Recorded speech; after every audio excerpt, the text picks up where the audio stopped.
My partner thinks we met by chance. We didn't. I knew her schedule, before she knew my name. I planned everything. It started on a Tuesday morning that looked like any other Tuesday morning. Gray sky.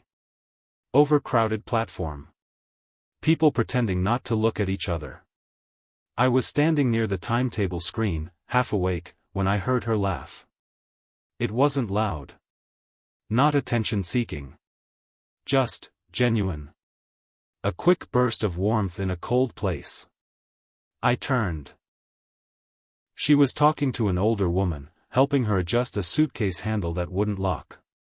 There was nothing extraordinary about the moment, except that she stayed after fixing it, kept chatting, smiling, listening like the woman mattered. Most people don't do that.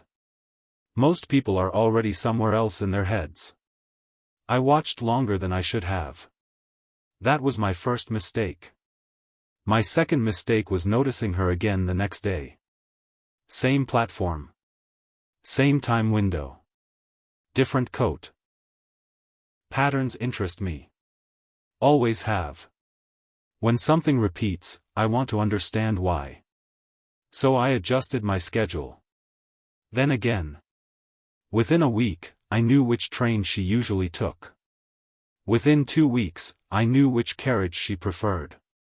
Within 3 weeks, I knew she read mystery novels on Mondays, listened to podcasts on Wednesdays, and checked her phone every time it buzzed, even when she pretended she didn't care. I told myself it was harmless observation. People watch strangers all the time. The difference was that I didn't stop. Her name came easily. A glimpse of an email notification when she opened her laptop. First name only, but that was enough. Social media filled in the rest. She liked sunflowers. She hated horror movies. She had a brother who lived overseas and a childhood dog named Milo. She was, in every measurable way, ordinary. And that was precisely why she fascinated me. Because ordinary people are predictable. Predictable people can be guided. I didn't plan to intervene. Not at first.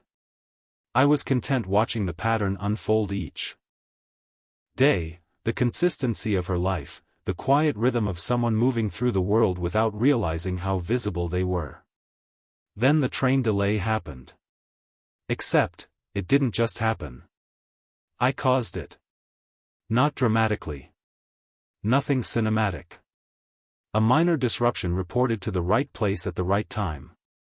A chain reaction of procedures. Enough to hold the line for 30 minutes. Just long enough. When she bumped into me and coffee spilled across my sleeve, her face flooded with apology. I remember thinking how easy it was, how effortlessly the script unfolded once the stage was set. We laughed. We talked. We exchanged names. She told the story later as coincidence. I let her. Because by then, I already knew something she didn't. Once two lives intersect under controlled conditions, they rarely return to randomness.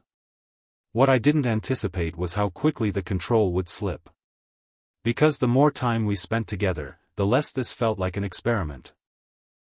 And the more it felt like us. That should have been the end of it. But control, once tasted, is hard to relinquish. So I kept nudging things. Small nudges. Invisible ones. An introduction here. A missed opportunity there. Steering outcomes without her noticing the hand on the wheel. I told myself it was for her benefit. For our benefit. And for a while, it worked perfectly. Until the night she asked a question she was never supposed to ask. Have we ever met before that day? She said. I had the strangest feeling today, like you already knew me. I smiled. I lied. And that was the moment the story truly began. I remember the exact tone of her voice when she asked. Not suspicious. Not accusing. Just curious, in that soft way people get when something almost makes sense but doesn't quite settle into place. Have we ever met before that day? Most people would have brushed it off. Said no immediately. Changed the subject. I paused. Not long enough to alarm her, but long enough that I noticed the silence myself. In that fraction of a second, I understood something I hadn't wanted to admit. I cared what she thought of me. That was new. No, I said, smiling. I would have remembered. Technically, it wasn't a lie. I would have remembered. I just remembered from the wrong side of the timeline.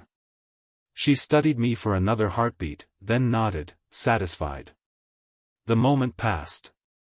We went back to dinner, to laughing, to planning a weekend trip like any normal couple. But the question lingered. Because questions create cracks. And cracks let light in. Or truth out. For weeks afterward, I became more careful. I stopped checking her accounts as often. Stopped adjusting circumstances around her life. I told myself the experiment, if that's what it had been, was over. We were simply two people in a relationship now. Except control leaves fingerprints on your brain. You start seeing variables everywhere. Her job dissatisfaction. Her hesitation about moving apartments. Her strained relationship with her brother. Problems are puzzles. Puzzles invite solutions. Solutions invite intervention. So when she mentioned applying for a position at a different company, I happened to know someone there. When she worried about rent increases, I coincidentally heard about an opening in my building. When she felt disconnected from her brother, I suggested a visit at precisely the time I knew he'd be available. Each outcome made her happier. Each success reinforced the same dangerous thought, I'm helping. What I ignored was the other truth growing underneath. She was beginning to depend on me in ways that weren't natural.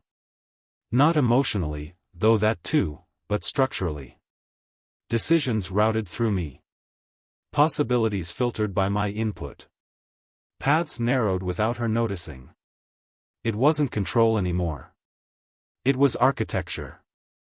I was designing a life. And then, one evening, everything fractured. We were at my apartment. Rain against the windows. She was using my laptop to show me something, a vacation rental she liked. When a notification appeared in the corner of the screen. An old folder sync alert. A name she recognized. Her name. She froze. I saw it immediately. That subtle stillness. The way her shoulders lifted a fraction before she clicked. Inside the folder were screenshots.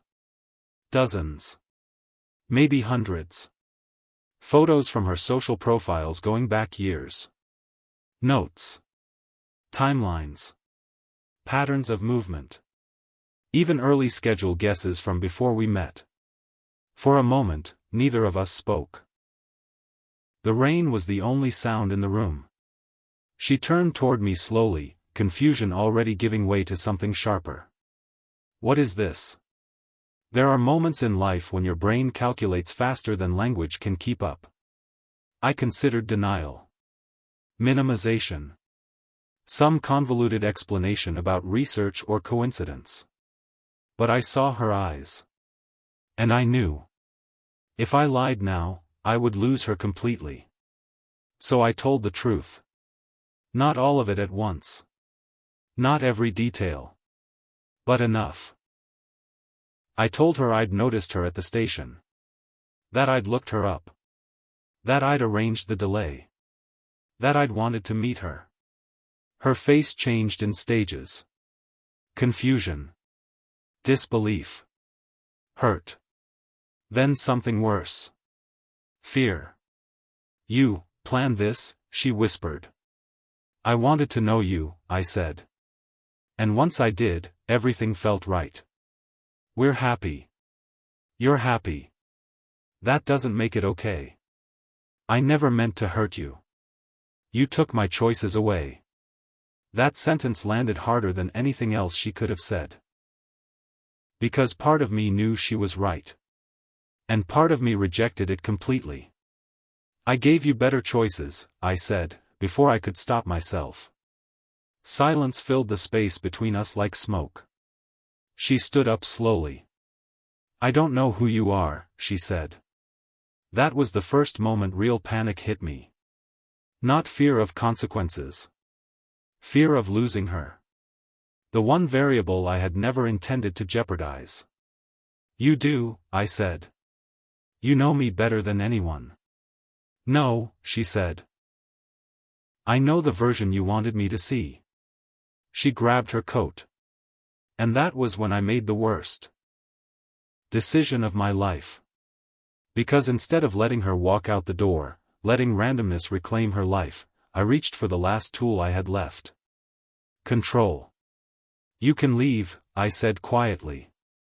But before you do, there's something you should know. She hesitated. Hope flickered. I told her about the night 2 years earlier when she'd almost been hit by a car crossing the street while texting. How I'd shouted from across the road. How she'd stepped back just in time. Her expression shifted. Memory resurfacing. That was you? She asked. I nodded. And the time you got that scholarship extension email after the deadline? Another nod. And the apartment fire alarm that went off before the wiring sparked? I watched realization bloom.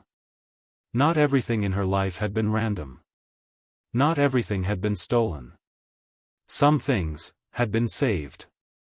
Tears filled her eyes. You've been there this whole time? Yes, I said. Before you knew me. Before you loved me.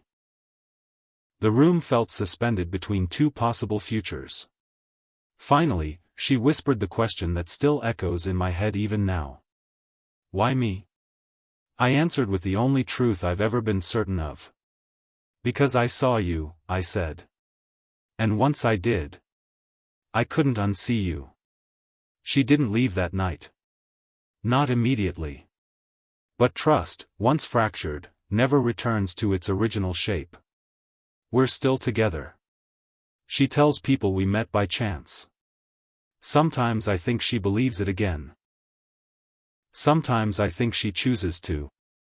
And sometimes, when she looks at me too long, I wonder if she's started noticing patterns of her own. If she has, she hasn't said anything. But last week, she asked if we could take a trip somewhere spontaneous. No planning, she said.